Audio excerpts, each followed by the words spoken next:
There is no straight course for anything. The thing you should understand is like, okay, I take responsibility, step one. Number two, it's not going to go the way you want it to go. It's not going to go the way you expect it to go, right? All you're doing is acquiring information that allows you to take the next logical step, right? Yeah. In all circumstances. And the way I always describe it is like the tacking of a boat, right? So if I want to go in a very specific direction in a boat, but the wind controls what direction you can actually go in a boat. And sometimes you have to take this zigzag path, which obviously the shortest distance would be the straight line between where I am and where I want to go. But the reality is sometimes you have to take these zigzag paths because I have to account for the direction of the wind and then take advantage of that. And I can eventually get to where I want to go. And that's kind of how stuff, like all stuff, goes that way. Welcome to Reconsider. I'm Bill Hartman. This is the podcast to challenge you to ask better questions, to look beyond traditional models of thinking and arrive at better health and fitness solutions.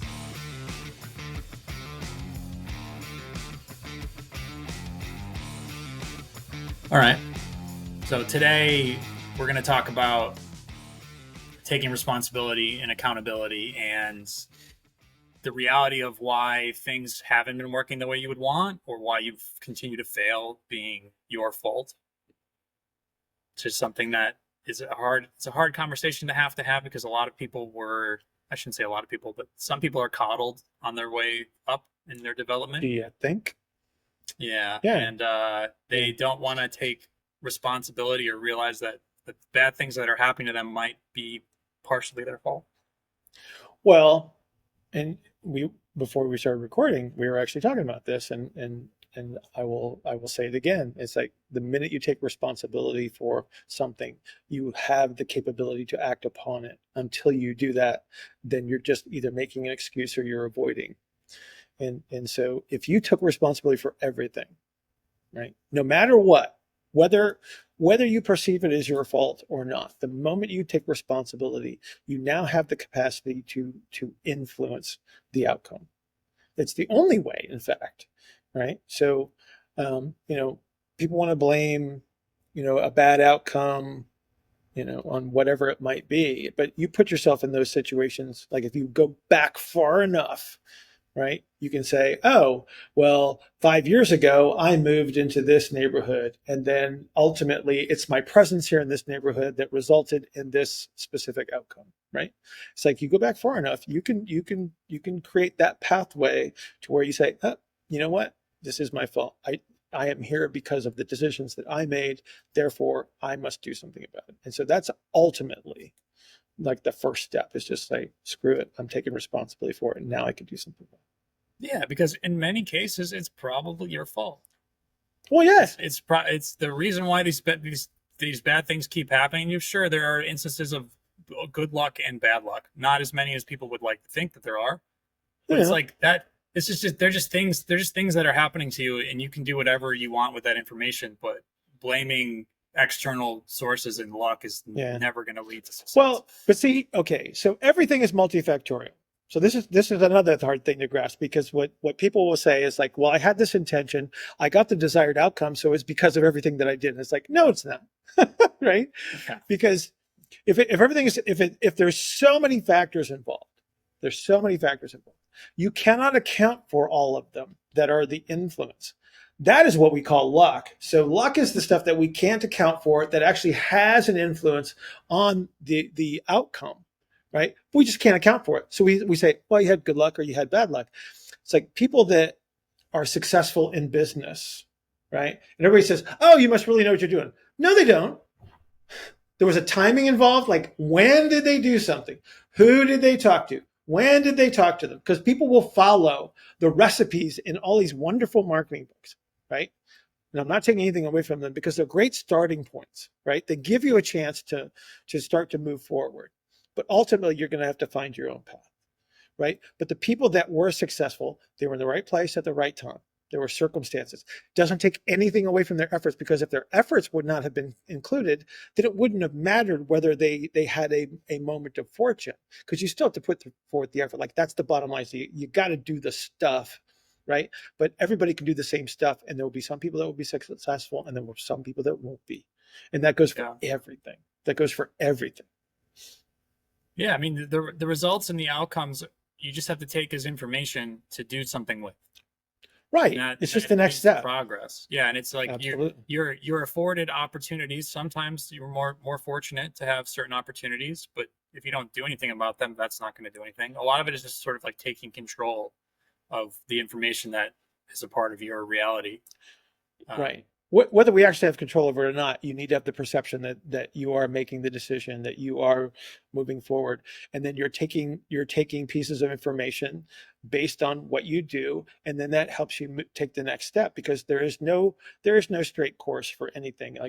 The thing you should understand is like, okay, I take responsibility. Step one. Number two, it's not going to go the way you want it to go. It's not going to go the way you expect it to go. Right? All you're doing is acquiring information that allows you to take the next logical step, right? yeah, In all circumstances. And the way I always describe it is like the tacking of a boat, right? So if I want to go in a very specific direction in a boat, but the wind controls what direction you can actually go in a boat. And sometimes you have to take this zigzag path, which obviously the shortest distance would be the straight line between where I am and where I want to go. But the reality is sometimes you have to take these zigzag paths because I have to account for the direction of the wind and then take advantage of that. And I can eventually get to where I want to go. And that's kind of how stuff, like all stuff goes that way. See if this resonates with you. You want to get back to the gym and get in shape. Maybe get back to playing golf or your favorite sport, or get out and go for a run. Maybe you just want to move and feel better. But every time you restart, that old ache or strain rears its ugly head and interrupts your comeback. When I wrote All Gain No Pain for my patients who had completed their physical therapy, we knew what they were ready for. You're in a different space with a different starting point than before. You don't feel like a physical therapy patient, so you're going to need to approach this differently. With some guidance, you'll first need to reconstruct your movement foundation that takes your physical structure into consideration. You're going to have ongoing questions as you think differently, so you're going to need a like-minded, supportive community to support your progression. If you're ready to begin your reconstruction, we have a new group starting soon. Right? Yeah, Whether we're you're talking talking about about an exercise course program correction. or whatever. Yeah. Yeah, Yeah. course correction. Right. And those corrections are based on the information that's available and the decisions that you make based on that information. And there'll be good ones and there'll be bad ones. Can we quote Annie Duke now? Yeah, sure. I mean, I got a couple of funny quotes I want to talk about too. Okay. Let's go. Well, let me just Quotation time. everybody should read Annie Duke's book, Thinking in Bets, because it has a lot to do with decision making. But the cool thing that she lays out, it's the best example of how decision making works as far as like deciding an outcomes. And she's talking about driving through an intersection where you have like the lights, like red light, green light kind of a thing, right? And she says you could have a bad decision with a good outcome or a good decision with a bad outcome. So a bad decision with a good outcome would be I ran a red light and nothing bad happened. A good decision would be to follow the green light because it says I should be able to go through the intersection, but somebody doesn't pay attention and they slam into you while you're going through the intersection. So we always have that possibility because we're playing probabilities. We always have that possibility that we're going to make the perfect decision under the circumstances and everything will go horribly. And we have to respect that fact too. And again, those are those unaccountable things. And then again, we refer to those as luck under most circumstances. I'm dying to hear your quotes. Please go. So one of the first ones that came to mind when I was thinking about this. So, this is a health, fitness, wellness podcast. So I want to sort of, We should probably talk about that too. well, yeah, I mean, it's also a mental models podcast, or at least it was originally introduced as such, but Yeah. it's helpful to know this. And we'll give some examples, but like to people that are still watching, some of the best examples of things that we hear, like, well, and I keep doing this thing, and I keep getting hurt, or it's like, I just can't seem to run more than a half a mile before my knee starts to bother me.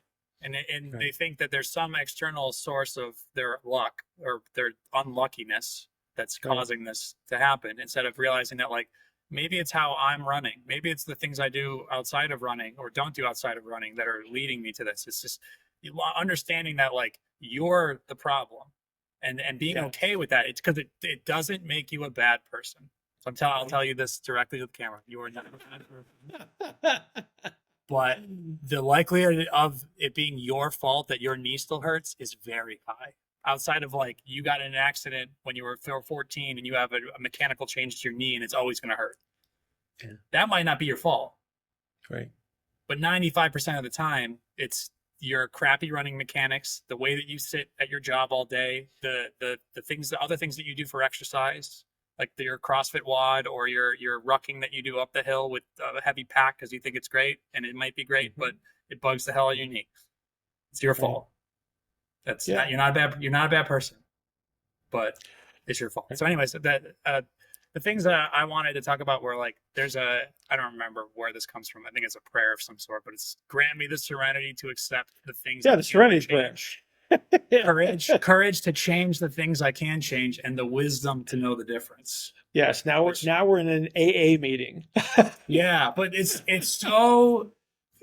so true. Right. And I think the first time I heard it, it really helped me because that is a mental model to use that's very helpful. It's like we talk about it a lot. It's like there are certain things there's certain genetic cards that when we're talking about biology and stuff like that you're given. So there's certain things you can't change. Correct. And there's certain things that you can, but knowing the difference is the big part. And it's a lot of times that might involve an external source of information that's outside of your circle of competence. But that, I think, just knowing that is super important. Yeah, and the reality is that many of the things that we might be attracted to are beyond our capacities to tolerate, right? So the one of the things that you have to make people aware of sometimes is like, so we have these amazing athletes that come through our facility, right? They have gifts from the gods that turn them into superheroes. But now you got to flip the coin and you say, okay, so the gods smiled upon these guys, gave them certain capabilities and abilities, and they get to do really amazing things. The other end of the spectrum is there are also people that get dealt the short stick, right? Or the bad hand, or however you want to look at this. It's like, yeah, you have certain structural things that make it more difficult for you to do certain things. And so you don't get to be a distance runner. It doesn't mean you can't be something of value and be useful. It just means like, this is just not what you were meant to be based on your strengths, and your physical structure may have something to do with this. Yeah. Right. And people say, well, why can't I do this? It's like, okay, well, make yourself taller. Well, I can't do that. Okay. Why? So there are definitely certain things that you just can't do. It's like, you shouldn't necessarily expect to be able to do the things that you just because you want it bad enough. I appreciate your parents, and I'm sure your mother loved you very much when she told you that if all you do is set your mind to it, you can be anything you want. No, you can't. But that doesn't mean you can't be something great based on what your capabilities are. You just have to be the best you, and many people are just unsatisfied with that, and that's fine. Right. Just stop. And this is almost impossible to do for human beings. It's like, don't compare yourself to anybody else. We tell that story. It's exceptional. Now. Now with social media, you can't help but see you're just slapped in the face with this version of life that you think you should have, but doesn't actually exist for the people that are showing it. Right. Like you're getting everybody's highlight reel. You either get like the best of the best or the worst of the worst. Like the in-between, nobody looks at the in-between because it doesn't grab your attention, right? We want the sharp, shiny object, or we want the tragic, ending, right? Like how many fails videos are there that get millions of views because everybody just wants to see somebody fail miserably, or they want to see something so spectacular. Yeah, they always want to watch the train crash. Yeah. They don't want to see. They don't want to see a train run from its origin to destination with no problems. That's just a train running. Right. Exactly. Okay. So the other thing, I don't know whose quote this is, but it's what you had said. Me reiterating what you just said. It's like you can't be anything you want to be, but you can be a lot more of what you already are. Absolutely. You can be the best. You can try to strive to be the best version of what you are. Right. But here's the next question that you always get after that. Well, how do I know what I'm really, really good at or what I like? It's like, okay, that's what your younger years are for. It's like you try stuff, you suck at it, and then you try something else. Right. You have a certain amount of potential to do something. Right. Yeah. And you have to spend time and energy doing things. And the stuff that you're really, really attracted to tends to be the stuff that you tend to be better at. Right. So if I can use a selfish example, I'm really old now. I've tried to play the guitar in the past, and now I take guitar lessons, and I'm really, really terrible. I'm still really bad. I'm just not as bad as I used to be. Um, Certainly not one of my incredible strengths, but it's enjoyable enough for me to continue it, right? But I don't have grandiose dreams of being Eddie Van Halen, right? It's like, it's just, I recognize the fact that I don't have enough time to do that. If I was 14, maybe I would. But see, that's when you have those big blocks of time, right? And unfortunately, I would hope that this younger generation isn't wasting that time, right? Because when I was younger, we just didn't have other stuff to do. So we got to go out and we got to play and we got to find things that we were probably better at, right? And I'm sure there are kids that do that, but I'm sure there's a lot of kids that don't. Well, I mean, I don't want to get too much into the social aspects of this and like why participation trophies aren't helpful from this regard. Like, it's just like saying that over again. It's you can't be anything you want.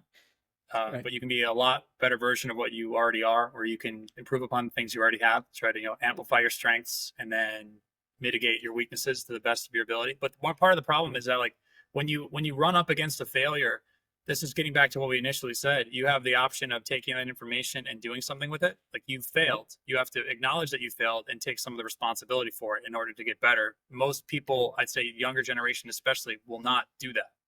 So they will do what is literally the definition of insanity, is repeating the same thing over and over again, expecting a different result. Right. So that would be that this is, you're creating this sort of insane cycle in your life where you cannot progress. You are just going to be stuck in this cycle of like, this happens, it's good, and I give myself the credit. It's bad, I make sure that someone else is taking the credit for the reason why it's bad, or I'm just placing this external source and as the responsible party. Right. I'm trying to get people to look past that. Yeah.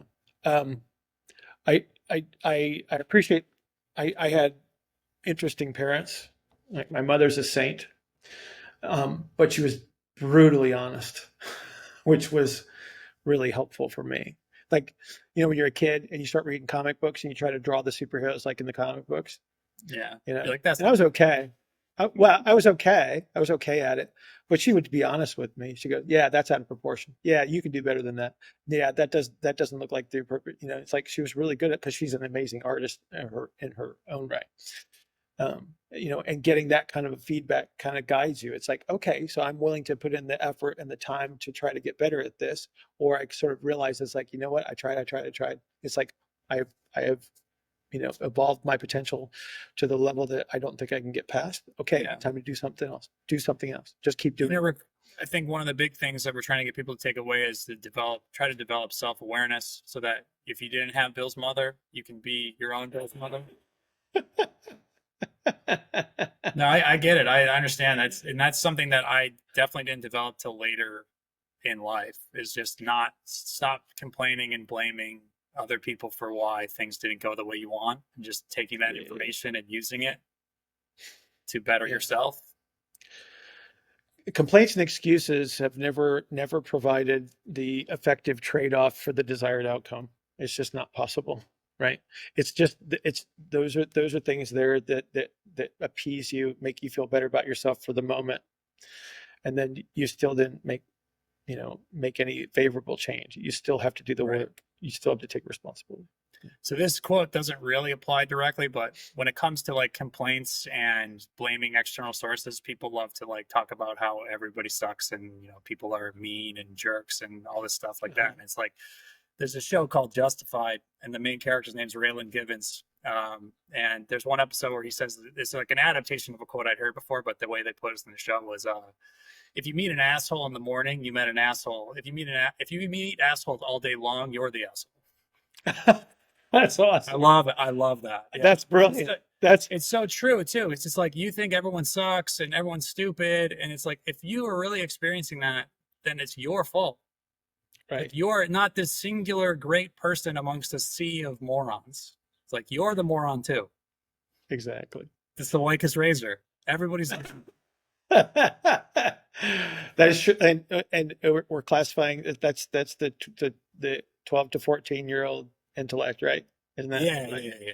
Moron means that's our class. that's this defunct psychological terminology, but Right. everyone knows it as like an insult basically instead of what. Correct. But it's actually a classification of, it's a classification of intellect. Well, and it usually matches pretty well with someone calls somebody a moron. It's like you're acting like a Absolutely. 12-year-old kid Right. There you go. because you're acting like an individual who hasn't developed their emotion in their prefrontal cortex.